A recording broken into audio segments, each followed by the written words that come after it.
삼성교회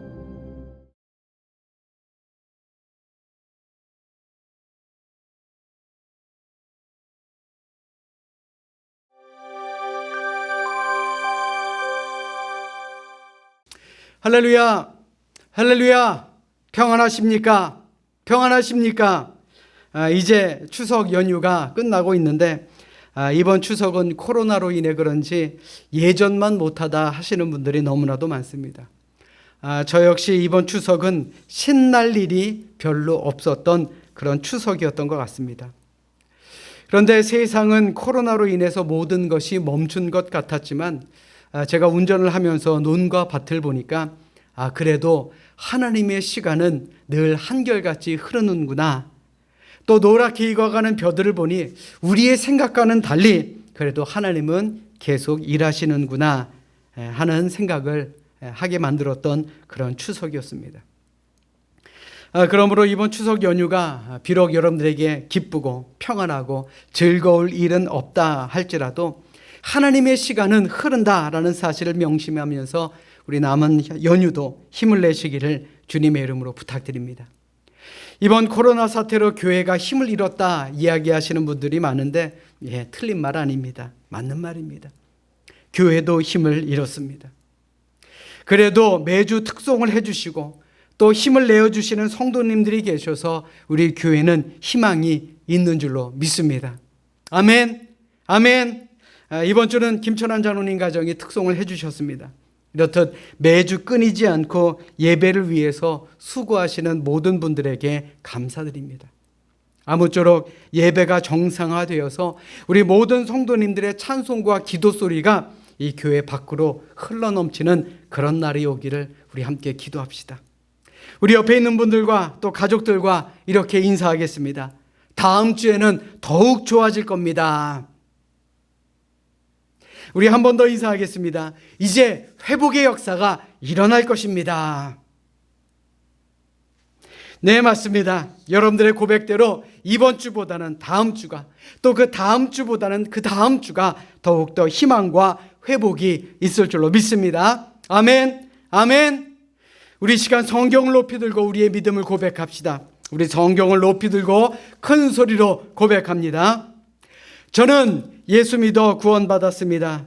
저는 예수 믿어 하나님 자녀 되었습니다. 저는 예수 믿어 천국 백성 되었습니다. 하나님께서 선물로 주신 오늘 하나님 말씀으로 가르침을 받습니다. 눈을 열어 주의 법 안에 있는 놀라운 진리를 보고 깨닫게 하소서. 아멘으로 순종하여 하나님께 영광 돌리는 삶이 되게 하소서. 아멘. 고백한 대로 되시기를 주님의 이름으로 축원합니다. 세상 모든 것은 탄생과 성장이라는 과정을 겪게 됩니다. 이는 믿음도 마찬가지입니다. 오늘 본문의 사도 바울은 이 빌립보 교회의 성도들이 영적으로 계속해서 성장하기를 바랬습니다. 뿐만 아니라 바울은 오늘 본문의 말씀을 통해 오늘을 사는 우리에게도 신앙 성숙의 원리를 밝혀주고 있습니다. 사도 바울은 오늘 본문 바로 앞에서 그가 그리스도 예수를 알기 전에 내가 얼마나 잘못된 것을 추구하며 살았는가 고백하고 있는 것을 우리는 보게 됩니다. 빌립보서 3장의 말씀해 보시면 사도 바울은 스스로 평가하기를 나는 태어난 지 8일 만에 할례를 받은 사람이며 이스라엘 족속이요 베냐민 지파요 히브리인 중에 히브리인이요 율법으로는 바리새인이었다라고 고백하고 있습니다. 더욱이 빌립보서 3장 6절의 말씀에 보시면 그는 스스로 판단하기를 나는 율법적으로는 율법의 의로는 흠이 없는 자다라고 고백하고 있습니다. 사도 바울은 과거에 이러한 것들을 자랑하며 또 자랑스럽게 여겼다라는 것이죠. 그런데 바울이 예수님을 알고 난 뒤에는 그가 180도 달라지게 됩니다. 빌립보서 3장 7절의 말씀 자막으로 준비했습니다. 우리 함께 읽도록 하겠습니다. 그러나 무엇이든지 내게 유익하던 것을 내가 그리스도를 위하여 다 해로 여길 뿐더러. 바울은 과거에 자기에게 유익한 줄로 알고 또 여겼던, 또 자랑했던 이러한 모든 것들을 다 이제는 해로 여깁니다. 그 이유가 무엇입니까? 바로 그리스도를 위해서였습니다. 그래서 사도 바울은 그리스도를 위해서 과거에 자기가 가지고 있던 모든 자랑거리를 기꺼이 떨쳐버릴 수가 있었던 것입니다. 그러자 바울은 그리스도 안에서 새로운 것을 많이 얻을 수 있었습니다. 우리가 함께 읽은 빌립보서는 사도 바울이 그리스도 예수 안에서 새롭게 얻은 것을 다음과 같이 밝히고 있습니다. 빌립보서 3장 9절로 11절의 말씀 보십시오. 오직 그리스도를 믿음으로 말미암은 것이니 곧 믿음으로 하나님께로부터 난 의라. 내가 그리스도와 그 부활의 권능과 그 고난에 참여함을 알고자 하여 그의 죽으심을 본받아 어떻게 해서든지 죽은 자 가운데서 부활에 이르려 하노니. 아멘. 사도 바울은 세상 사람들이 보기에 부족한 것이 없던 그런 사람이었습니다. 아니, 세상 모든 사람들이 부러워할 만한 그런 지위와 능력, 조건을 가진 사람이었습니다. 그런데 이러한 모든 조건을 이제는 더 이상 귀하게 여기지 않는다라는 것입니다. 왜요? 죽은 자 가운데서 부활에 이를 수 있다라는 그 믿음이 가장 크고 귀한 것임을 그는 깨달았기 때문에 그렇습니다. 그런데 우리는 어떠합니까? 부활을 믿고 영생에 이르는 길을 잘 알고 있으면서도 우리가 때로 세상의 것을 추구하며 살아갈 때가 얼마나 많았느냐라는 말입니다. 사랑하는 여러분, 만일 우리에게 우리의 믿음 생활, 아니 우리의 영생을 방해하는 것이 있다라고 한다면 지금 우리도, 이 시간 우리도 그리스도를 위해서 단호하게 그것을 떨쳐버릴 수 있기를 주님의 이름으로 부탁드립니다. 우리가 그렇게 될 때에 우리도 그리스도 예수 안에서 훨씬 더 귀한 것들을 새롭게 얻을 수 있을 것입니다. 더 나아가 구원의 비밀을 깨닫게 되고 더 나아가 영생에 이르게 될 줄로 믿습니다. 아멘, 아멘. 그러므로 오늘 본문의 말씀을 통해서 우리 모두가 영적 성숙의 원리를 잘 깨닫고, 그래서 우리의 신앙이 더욱더 깊어지고 또 영적으로 한층 더 성숙해져서 예수님을 더욱 본받는 우리 모두가 되어야 할 줄로 믿습니다. 생각해 보면 우리의 삶은 항상 무엇인가를 붙잡고 삽니다. 무엇을 붙잡고 사느냐가 그 사람의 인격과 신앙의 성숙을 의미한다라고 할 수 있죠. 어떤 사람은 인기와 명예를 붙잡고 삽니다. 또 어떤 사람은 지식과 재물을 붙잡고 삽니다. 또 어떤 사람은 취미와 습관을 붙잡고 살아가는 사람들도 많습니다. 또 어떤 사람은 술과 담배와 같은 것에 붙잡혀 살아갑니다. 그렇다면 우리 스스로에게 한번 물어보십시오. 과연 지금 나는 무엇을 붙잡는 인생을 살아가고 있는가? 구약 성경의 모세가 40년 동안 바로의 궁전에 살았을 때 그는 이 세상에 있는 힘을 다 붙잡고 살았던 그런 사람이었습니다. 그랬던 그가 살인죄를 쓰고 미디안 광야에서 혹독한 훈련을 받을 때 그는 버림받은 인생처럼 보였습니다. 그러나 그가 가시떨기 나무 가운데 다가오시는 하나님을 만나게 됩니다. 그 순간 모세는 지금까지 붙잡고 있던 세상의 모든 희망을 다 내려놓았습니다. 그 순간 하나님께서는 그를 붙잡아 주셨고요. 그리고 출애굽의 지도자로 그에게 사명을 새롭게 주셨습니다. 이처럼 하나님의 손에 붙잡히면 누구든지 다 사명자가 됩니다. 사도 바울도 마찬가지였습니다. 하나님의 손에 붙잡히는 순간 그는 이방인을 위한 사도로서의 사명을 깨닫게 되었던 것입니다. 마찬가지로 우리들도 이 하나님의 손에 붙들리면 우리의 인생이 바뀌게 되는 것입니다. 내 삶의 가치가 바뀝니다. 내 인생의 꿈과 목표가 달라집니다. 어떠한 고난도 뚫고 나갈 수 있는 힘과 능력이 생깁니다. 환경의 지배를 받지 않고 오히려 세상을 주도할 수 있는 영향력 있는 사람이 됨을 믿으시기를 주님의 이름으로 부탁드립니다. 여러분들은 과연 무엇을 붙잡고 살아가고 계십니까? 또 우리가 어떻게 해야 주님께 붙잡힌 인생으로 승리하며 사명자답게 살 수 있겠습니까? 무엇보다도 삶의 목표가 분명해야 합니다. 오늘 본문의 사도 바울의 삶의 목표는 너무나도 분명했습니다. 그는 예수님께 잡힌 바 된 그것을 잡으려고 달려간 사람입니다. 자신의 세월은 표대를 향해 달려갔습니다. 사도 바울의 인생의 목표는 세상의 명예나 권세가 아니었습니다. 지금까지 자기가 붙들고 있었던 모든 것을 다 배설물로 여겼습니다. 그가 예수님께 붙잡힌 후에 그의 인생의 목표는 오직 예수였다라는 것입니다. 빌립보서 1장 20절로 21절에 그의 삶의 목표를 분명하게 제시하고 있습니다. 나의 간절한 기대와 소망을 따라 아무 일에든지 부끄러워하지 아니하고 지금도 전과 같이 온전히 담대하여 살든지 죽든지 내 몸에서 그리스도가 존귀하게 되게 하려 하나니 이는 내가 사는 것이 그리스도니 죽는 것도 유익함이라. 아멘. 사도 바울의 간절한 기대와 소망은 내가 살든지 죽든지 나 사도 바울을 통해서 예수 그리스도가 존귀하게 되는 것이었습니다. 그는 그 일을 위해서 목숨을 걸었다라는 것이죠. 생각해보면 오늘을 사는 우리에게도 하나님께서 주시는 삶의 분명한 목표가 있습니다. 그것은 바로 하나님의 영광을 드러내는 삶인 것입니다.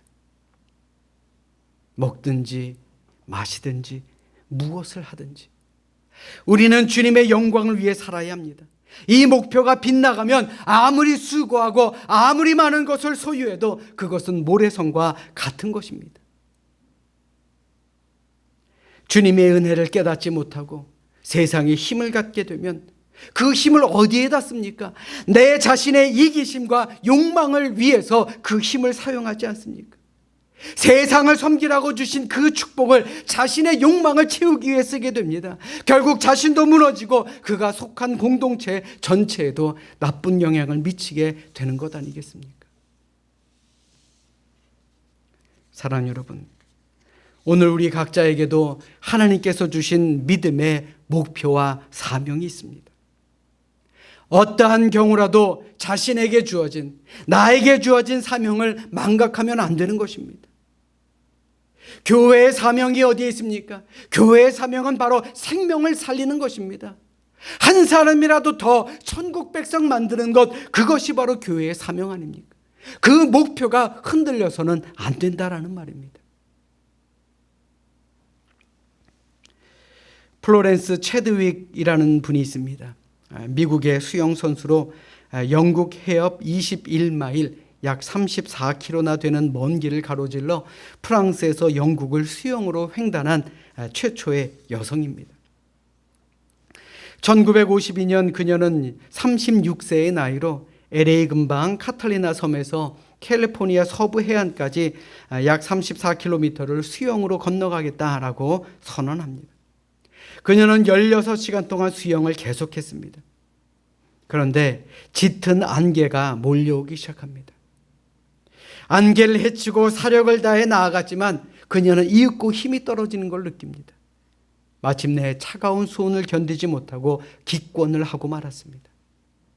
결국 그녀는 구조선에 올라탈 수밖에 없었습니다. 그런데 도착해보니 이 안개 때문에 보이지 않았던 그 목적지가 그녀가 포기하기로 한 곳부터 불과 500m 정도밖에 떨어지지 않은 거리였음을 알고 그녀는 심히 안타까워합니다. 그리고 인터뷰에서 그녀는 이렇게 말합니다. 제가 실패한 이유는 추위 때문도 아니었습니다. 피곤했기 때문도 아니었습니다. 바로 안개 때문이었습니다. 안개로 인해 목표를 볼 수 없었기 때문이었습니다. 다행히 2달 후에 그녀는 카탈리나 섬과 캘리포니아 해안까지 새로운 기록을 내며 수영으로 횡단하는 데 성공하게 됩니다. 생각해 보십시오. 같은 섬, 같은 해안, 같은 거리, 같은 사람이었습니다. 그러나 성공과 실패의 원인은 바로 목표를 볼 수 있느냐, 목표를 볼 수 없느냐의 차이였다라는 것입니다. 사랑하는 여러분, 예수 그리스도를 표대와 목표로 삼는 인생은 실패하지 않습니다. 우리 스스로와 우리 자녀들을 한번 생각해 보십시오. 과연 어디에 삶의 목표를 두고 살아가고 있으며 또 우리의 자녀들이 삶의 목표를 어디에 두고 살아가기를 원하십니까? 선택은 여러분들의 몫이지만 그 결과는 분명 다름을 기억하시고 무엇보다도 분명한 삶의 목표를 가지고 살아가시기를 주님의 이름으로 간절히 축원합니다. 나이가 많고 적음, 또 많이 배우고 적게 배우고 가진 것이 많고 적음의 문제가 아닙니다. 그 문제는요, 영생에 대한 문제입니다. 구원에 대한 문제입니다. 이것을 꼭 기억하시고 우리 스스로와 우리 자녀들을 위해서 바른 삶의 목표를 세우시는 우리 모두가 되시기를 이 시간 주님의 이름으로 간절히 축원합니다. 또한 우리가 주님께 붙잡힌 인생으로 승리하며 살기 위해서는 과거로부터 자유로워야 합니다. 만일 사도 바울이 과거의 자신의 모습에 사로잡혔다면 그는 위대한 사도가 되지 못했을 것입니다. 왜입니까? 사도 바울은 믿는 자들에게는 핍박자요, 회방자요, 폭행자였기 때문에 그렇습니다. 그는 용서받을 수 없는 과거의 경력이 있었습니다. 그러나 바울은 자신의 과거의 삶에 얽매이지 않았습니다. 오히려 예수 그리스도의 십자가를 통해 내가 용서받았으니, 내가 그 용서받은 것을 확신했으니 내가 조금 더 예수 그리스도를 위해 살겠다라고 결단했기 때문에 그렇습니다. 뿐만 아닙니다. 사도 바울은 세상 모든 사람들이 부러워할 만한 능력과 지위, 지식으로부터도 자유로웠습니다. 다시 말해 과거의 나와 현재의 내가 다름을 받아들인 사람이었다라는 말입니다.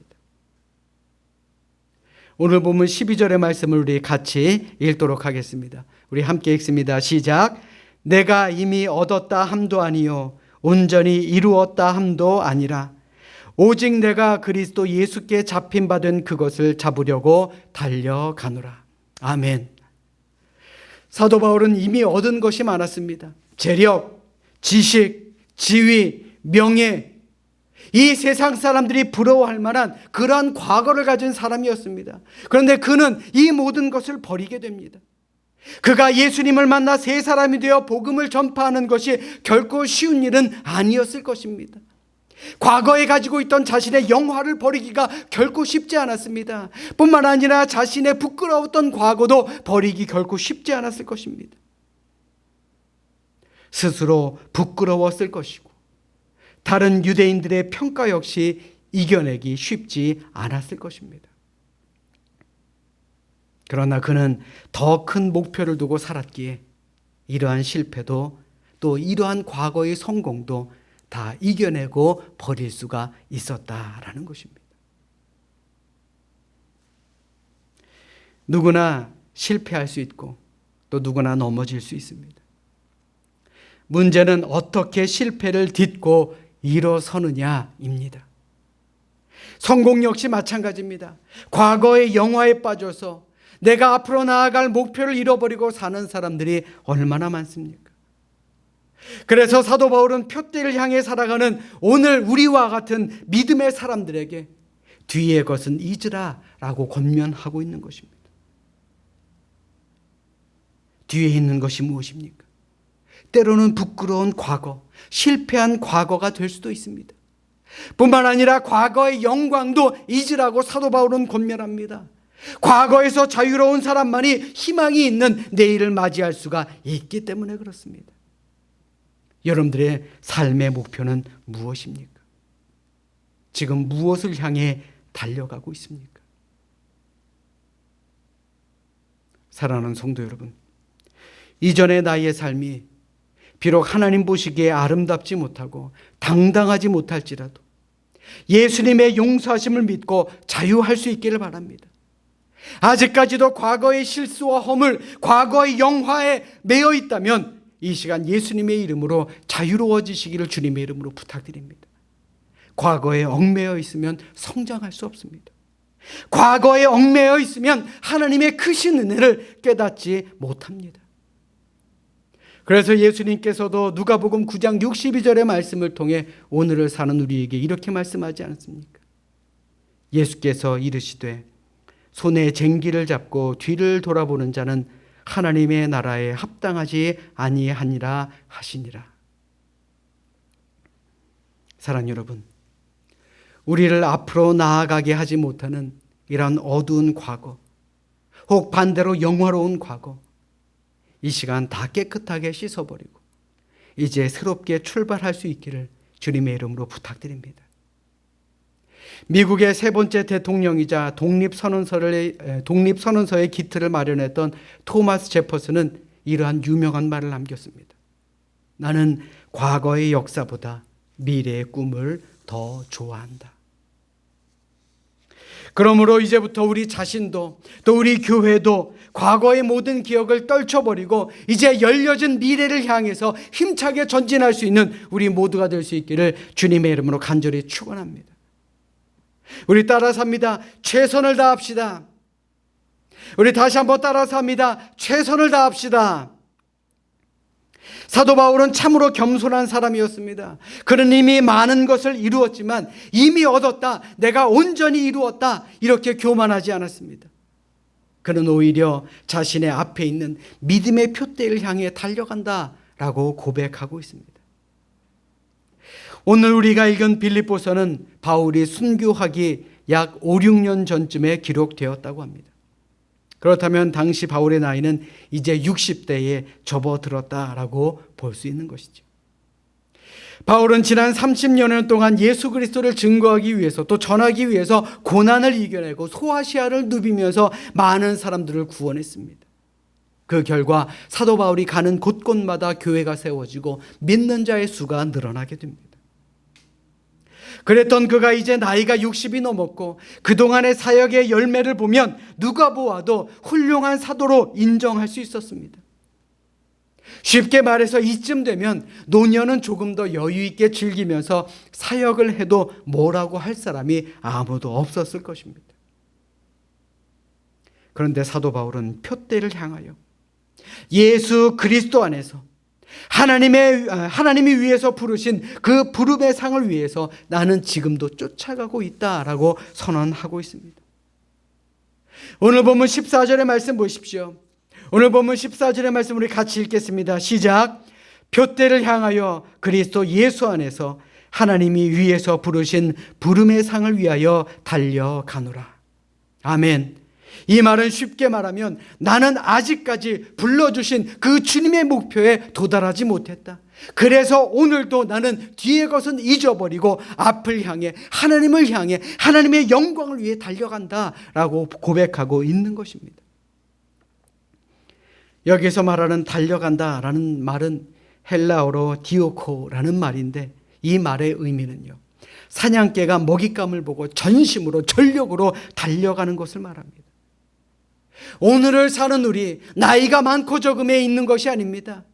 전심으로 마지막까지 끝까지 최선을 다해 달려가야 한다라는 말입니다. 2003년 타계하신 우리나라 인간문화재 명창 박동진이라는 분이 계십니다. 그분이 TV 다큐멘터리에 소개된 적이 있었는데 그때 그것에서 이런 말씀을 하셨다고 합니다. 이제까지 저는 매일 아침 하루 4시간 이상 소리 연습을 했습니다. 눈이 오나 비가 오나 몸이 아프거나 피곤하거나 하루도 거르지 않고 소리 연습을 했습니다. 그 말을 들은 기자가 이렇게 물었다고 합니다.